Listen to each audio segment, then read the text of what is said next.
What if we're not the first advanced civilization on Earth?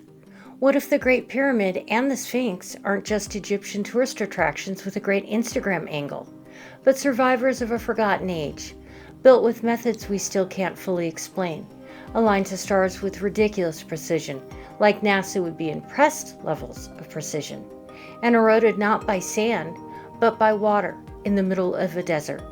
Could these monuments be the last remains of a civilization that got wiped out, maybe by a flood over 10,000 years ago? And the Sphinx? Yeah, it's been scarred by water, not sand.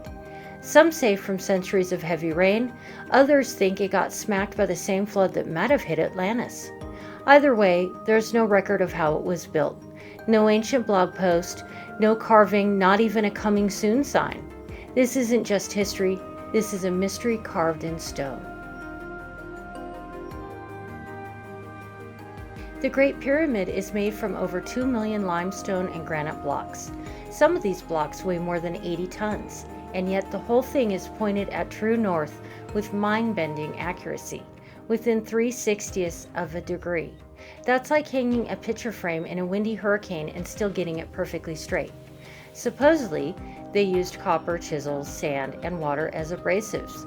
So modern researchers grabbed copper tools and tried cutting the same stone. Guess what happened? The copper broke and the rock just sat there unbothered. The stone wins again. Could the real secret be a lost technology? Even today, with giant diamond-tipped saws, lasers, and armies of engineers, cutting and fitting blocks this precisely is no joke, especially at that scale, with no margin for error, no mortar, and definitely no do-overs.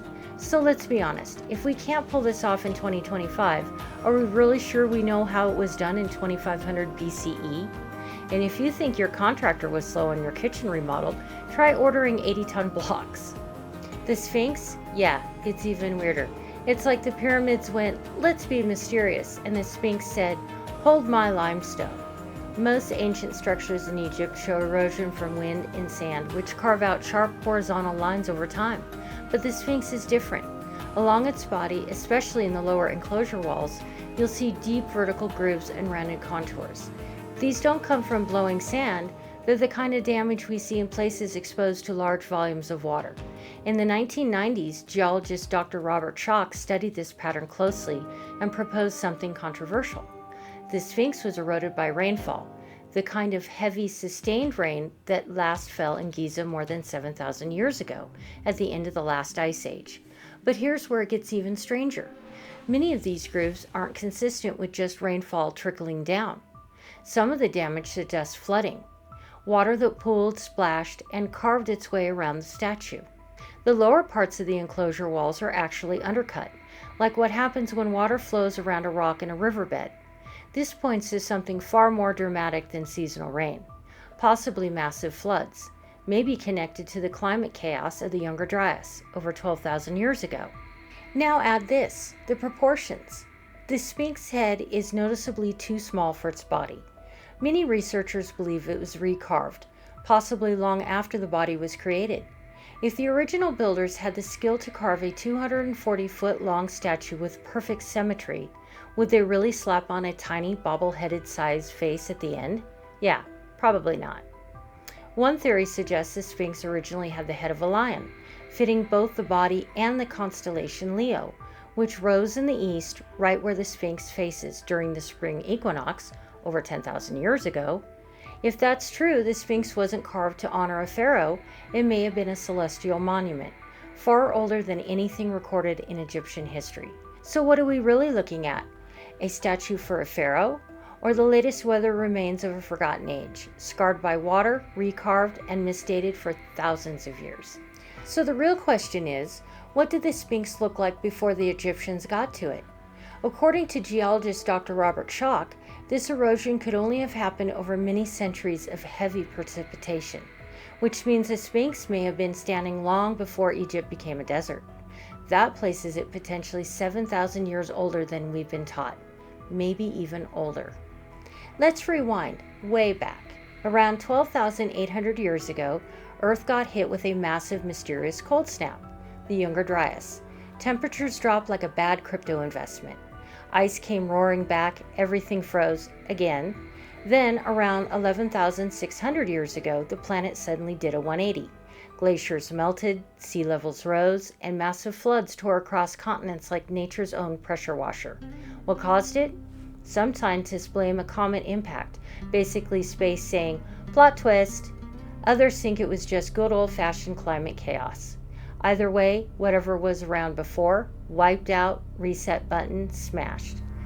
Which brings us to the mind bender. Could the water erosion on the Sphinx come from this ancient global flood? Did an earlier advanced civilization survive the apocalypse long enough to carve a message in the stone? And then just vanish, leaving the Sphinx behind like the world's most mysterious voicemail? Ancient Egypt was impressive, no doubt. But what if they didn't build the pyramids and the Sphinx? What if they found them and claimed them? Let's start with this. There's almost nothing written inside the Great Pyramid. No blueprints, no instructions, no hieroglyphic under construction signs, just stone and a lot of very heavy, very precise stone. And here's the weird part. The Egyptians wrote about everything. Farming, fishing, how much grain they owed the temple, even how to mummify a cat. You could say the ancient Egyptians were the original Twitter, obsessed with sharing every detail of their lives, except apparently how they built the most jaw-dropping structures on Earth. Not a single carving says, today we dragged 80-ton granite blocks up a ramp with rope. What a day. Nothing. No diagram, no frescoes, no ancient how to build a pyramid for dummies scrolls, just silence. And speaking of silence, despite decades of searching, no pharaoh has ever been found inside the Great Pyramid, or the other two at Giza. No mummy, no gold, no ornate burial chamber, just empty, echoey rooms and one mysterious granite box. Compare that to the tombs in the Valley of the Kings, colorful murals, boat models, treasure, food, even toiletries for the afterlife. You know, the essentials. But the pyramids, cold, bare, almost corporate. And then there's the Sphinx. Once again, no inscription says, hey, Pharaoh so-and-so built this. Later rulers carved their names onto it, like someone signing an old painting and calling it theirs. Which brings us to a pattern. Around the world, ancient civilizations have inherited massive mysterious structures they couldn't have built themselves, like Machu Picchu, Tiwanaku, and Göbekli Tepe. And maybe Egypt's most famous monuments are part of that club. The Great Pyramid isn't just big, it's perfect, like suspiciously perfect. First off, its base is almost perfectly level. Across all four sides, each more than 750 feet long, the surface is flat to within less than an inch. That's flatter than your kitchen counter. Believed to be built 4,500 years ago. No lasers, no GPS, and we're guessing no user's manual. And there's the alignment. The pyramid sides point almost exactly to true north, south, east, and west. Not magnetic north, astronomical north. As in they track the stars to pull this off. The difference? Just 3 arc minutes off. That's like aiming a flashlight at a dot from a mile away and hitting it. And here's a fun plot twist. The Great Pyramid isn't even a 4-sided structure. It's got 8 sides. Each face is slightly indented down the middle, creating a subtle inward fold. You can't see it from the ground. You can barely see it from the air. But during the spring and autumn equinox, when the sun hits it just right, the shadow reveals it. The pyramid is not a square, it's an octagon in disguise. And no one knows why. Then there's the golden ratio, 1.618. The Great Pyramid's height to base ratio closely mirrors this mathematical phenomenon, which shows up in seashells, hurricanes, flower petals, even galaxies. It's like the universe's favorite design code.